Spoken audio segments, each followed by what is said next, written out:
everybody. Illman and Mike Beer taking a look at the DRF race of the day for Thursday, May the 23rd. We'll conclude the card at Woodbine with race number 8. It's a maiden optional claimer for 3-year-old fillies. Let's take a look at this field. The way the maiden optional claiming works is that the horses sired in Ontario, they don't have to be entered for the $40,000 tag. Everybody does. There are some first-time starters in this race. So there's a pretty good mixture of firsters, experienced horses, and several question marks. Yeah, exactly. You do have a bunch of first-time starters. You got a bunch of shippers too into this race, Dan. So we'll see how it all works out. It's a pretty tough race to decipher. Let's kick things off with one of the first-time starters, the number 1 Noisy Girl. This one sold for a little over $5,000 as a yearling by Conquest Curlinate. The dam won 5 times. She was a very honest mare. She earned about $154,000. She's foaled 1 winner from 2 runners. Not really thrilled with this work tab, nor breaking from the inside post. I'll take a wait-and-see approach. Yeah, me too. There's not that much to hold on to with this horse at 20-1. We'll see. I think you're going to get a big price if you found something that you like. There is that one fast breeze in the middle of April that suggests maybe you'll get some speed out of this horse from the rail. But other than that, there's not that much to hold on to.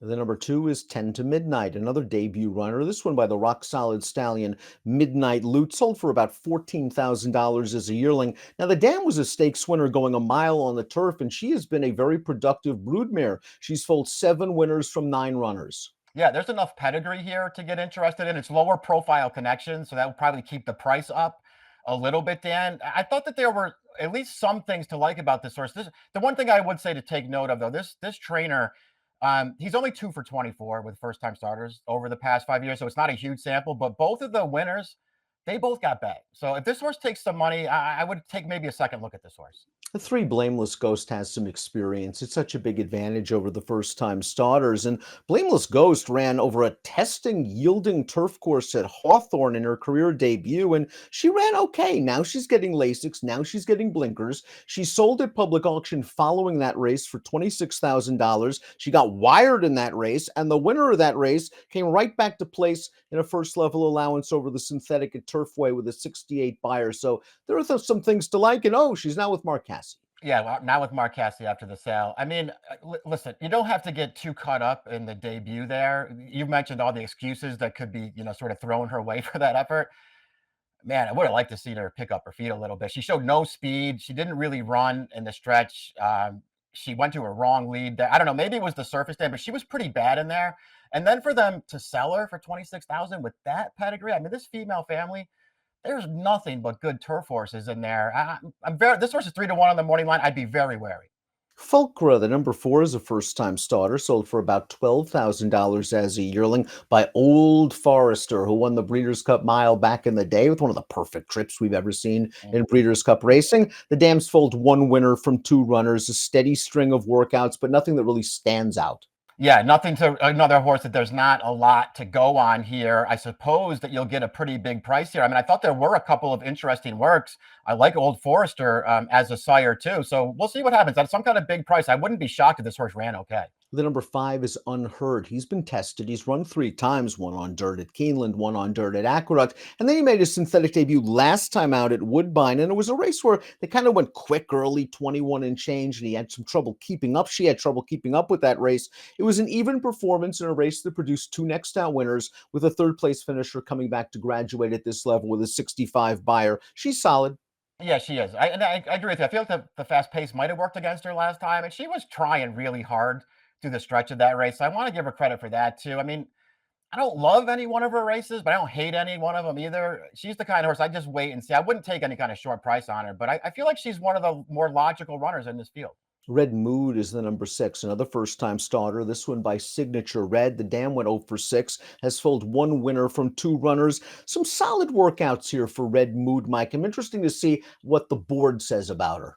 Yeah, I am too. 12-1 on the morning line. Maybe if she takes more money than that, you want to go back and take a second look. I didn't really know what to do that. I didn't like her pedigree. This trainer has terrible numbers with first-time starters. Not my kind of horse, but maybe if she takes money, you want to go back to her. You sang to me, only raced once last year as a 2-year-old, but I think she got a pretty good feel that day. The winner coming back to finish second with a 71 buyer and a first level allowance. And then they shipped her to New York and she was an upset second in the Busanda with a 72 buyer speed figure. So she faced a good field. She was wired by that horse that day in another race with a solid pace. It's all about, is she really fit and ready to go off of this layoff? I think she found a good spot. I do too. I like the spot for her, and it's also at least worth pointing out she didn't take really any money in that debut. She didn't break great in that race. She wound up last. They just sort of let her sit back there for a lot of the race, and then she just tried to make a run around the turn. There was the kind of debut that I really like for the most part with her. Is I feel like she got a pretty good education there, and maybe this is just a way better spot for her.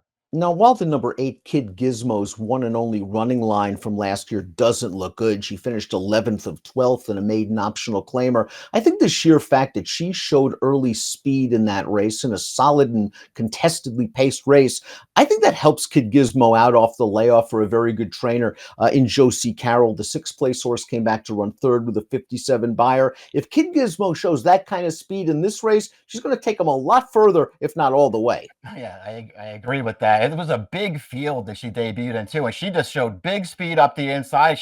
She wound up dueling that pace up the backstretch and into the turn, and then she just got really tired. And you could see her rider that day, Contreras. I mean, really trying to get her to change leads in the stretch, and she wouldn't do it. She finally did it very late, but she was all done at that point. I think she's going to run way better in here. Clarity, the number 9 is a first-time starter, sold for about $19,000 as a yearling by Super Speedy. Dam was unraced, has foaled one runner that didn't win. I kind of like these workouts, though, coming in. 3 consecutive 5/8 of a mile breezes for a solid trainer in Kevin Attard, who wins with first-time starters. Interesting they're putting a 10-pound bug on Sinclarity, but maybe that just helps your price. Yeah, maybe that's a good point. Yeah, I saw the same things you did, Dan. I like the workout tab for this horse. The pedigree's not much, but I like the work tab. This is a trainer who wins with first time starters, and I like that she's drawn to the outside too. And completing the field is another debut performer. That's the 10 Zibibo, who is by More Spirit. The dam won 4 routes. She's foaled 7 winners from 7 runners, but none of them won first time out. Zibibo's got to deal with an outside post for trainer Julia Carey, but at least the price should be right. And another one coming off of a 5/8 breeze. Yeah, another one with some decent work showing here, drawn on the outside in this race, so maybe she can get the right kind of trip in this spot. I don't know. The trainer's not great with first time starters, but I don't know if you want to get too caught up in that if this horse is going to be over 10 to 1. I like some things about this horse. Before we take a look at our top selections, please click the subscribe button on the Daily Racing Form YouTube channel for the latest DRF videos. Let's take a look at our top picks for race number 8. Mike likes the speed of Kid Gizmo, or at least the speed that she showed in her career debut, and she goes out for a very, very sharp trainer that has him ready off layoffs. Yeah. I expect Kid Gizmo to be a lot tighter for this one. Yeah, me too. And a trainer too, Dan, who she has Josie Carroll, good numbers with first time starters, but good numbers with maiden second time starters too. So if they don't win first out, she's got them ready to come right back. I like this horse's debut. This is a spread race for me to complete the card. I'm kind of interested in several first-time starters. The 10, the 9, and the 6, I think, have all shown something in their work tabs. Unheard, the 5 exits a key race and has the recency advantage of some of the horses with experience. This should be an intriguing race for our Thursday race of the day. 8-9-5-3 for Mike, 10-9-6-5 for me. Race 8 at Woodbine on Thursday. Good luck.